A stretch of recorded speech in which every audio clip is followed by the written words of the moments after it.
ചെന്നൈ നീലാങ്കരയിൽ ബിസിനസ്സുകാരനായ അമിത് കുമാർ അഗർവാളിന്റെ വീട്ടിൽ ജനുവരി 30-നായിരുന്നു സംഭവം.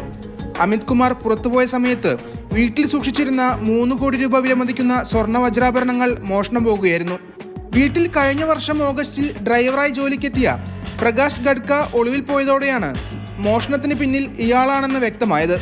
തുടർന്ന് അമിത് കുമാർ നൽകിയ പരാതിയിൽ അടയാർ DCPയുടെ നേതൃത്വത്തിൽ 80-അംഗ പോലീസ് സംഘത്തെ അന്വേഷണത്തിനായി നിയോഗിക്കുകയായിരുന്നു.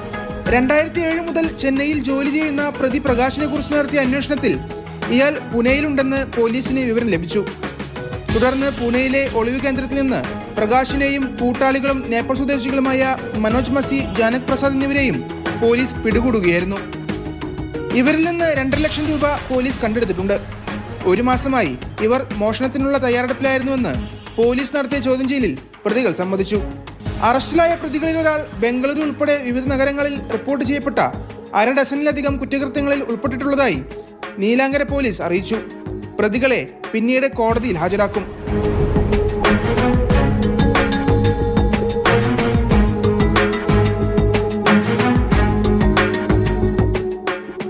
മാതൃഭൂമി ന്യൂസ്, ചെന്നൈ.